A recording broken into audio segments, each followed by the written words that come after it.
Hey, yes, I know.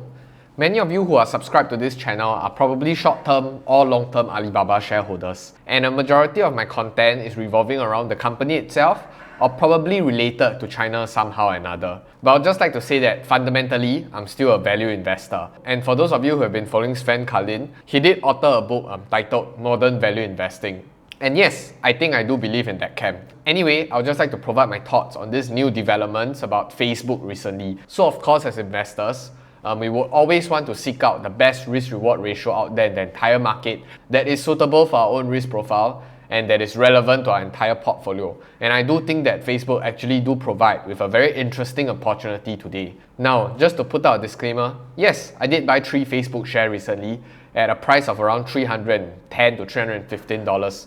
Give or take. It's not anything substantial, but like always, always be ready to have dry powder on the sideline to continue dollar cost averaging if you believe in the company. And Facebook in this case, I would believe that it's a long-term compounder. I would just like to focus a little bit more on the recent keynote that Mark Zuckerberg actually gave and his whole idea about the obsession in the Metaverse. So what exactly does the Metaverse mean? So Facebook described it as the next evolution of social connections. So it's a collective project that will be created by people all over the world and open to everyone. You'll be able to socialize, learn, collaborate, and play in ways that go beyond what's possible today.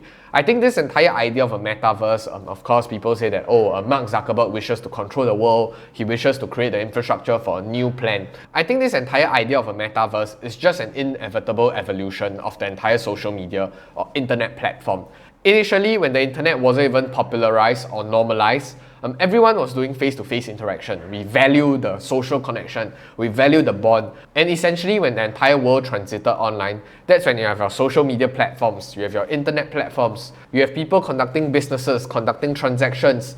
Even building a connection is done via online. However, the caveat of this entire evolution is done on a 2D format. Now, Facebook founder Zuckerberg essentially wants to transit from a 2D platform to a 3D platform, making the entire experience much more enriching, much more interactive. And in this case, whether you buy into the entire vision or mission of the company, he don't really care because he's pumping in a lot of money and R&D to make sure that this thing happens. And likewise, this year alone, he spent $10 billion in his new venture. On top of that, Facebook has also been aggressively expanding worldwide and to hire talents all over the world. And they claim that they are hiring 10,000 more people from the EU to build the so-called Metaverse. Essentially, I think this entire rebranding and this new vision that's brought about by Facebook really validates 2 points. Number one, this entire idea of a rebranding really serves as a distraction.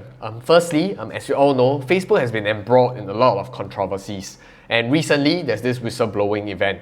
Trying to rename and rebrand the entire company from Facebook towards a more neutral name like Metaverse really is their attempt to wipe off the negative connotation that is aligned and imbued into the entire Facebook name. Secondly, and more importantly, other than rebranding, it really provides investors and people on the outside a much better vision and a much consolidated outlook of the entire business of Facebook.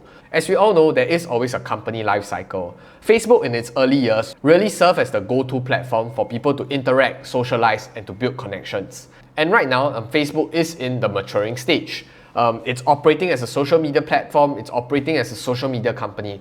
They are bringing in huge amount of revenues from their advertising streams. However, they lack the next big goal, they lack the next big vision. And this entire idea of a metaverse really allows the company, employees in the company, the different stakeholders of the company to look forward to something even bigger than themselves and even bigger than just a normal social media platform. So fundamentally, I think this new shift and this new introduction of the vision allows people to band together and work towards a common goal. However, a big caveat that I have to inform a lot of you guys out there is a lot of all these founders or CEOs are extremely great salespeople. They can tell you what's my biggest dream, they can tell you how many industries they're going to disrupt, but we have to always be grounded in reality. We have to understand what works, what don't work, what is their progress, and especially as investors, whether the return on investment is suitable for you and whether the company is delivering what they're promising. And last but not least, the greatest takeaway that I got from this entire keynote was really the frustration Mark Zuckerberg and his team has.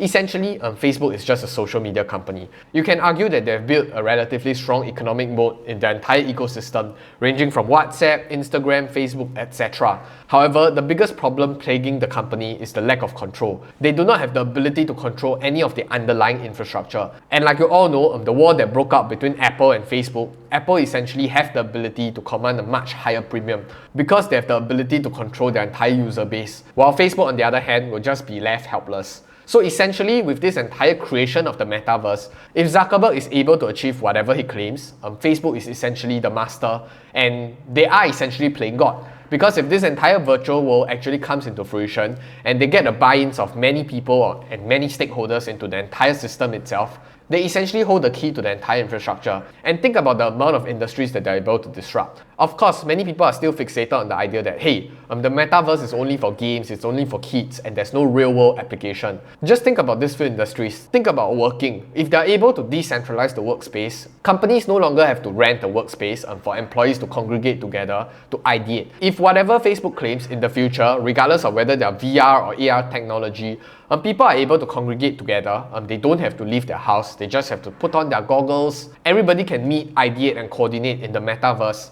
Then why is there a need for commercial properties? Why is there a need for a physical working space? Number two, think about the travel and tourism industry. If you're able to teleport to another country within a snap of your fingers, what will happen to all your airline industry? And the entire tourism sector of all the different countries will be uplifted overnight. And last but not least, if people don't wish to travel anymore, the demand for traveling scales down to a large extent. What will happen to the transport and traveling industry? Think about it. And of course, many people will say that, hey, people will still want the real experience. They want to meet friends in real life. They want to have the ability to touch, the ability to feel. I'm just saying, in the event where this entire VR, AR technology is able to replicate the experience into something far more convincing and far more enriching, I don't see why it's unable to offset the time, the money, and the resources they are able to save. And to end off this entire video, I think the vision of Elon Musk is to really allow us to be a multi-planetary species. He wants to conquer Mars for human beings. Mark Zuckerberg, on the other hand, wishes to create a new planet on our current planet. Think about it. With that in mind, I'll see you in the next video, but more importantly, I'll see you on the moon. Goodbye!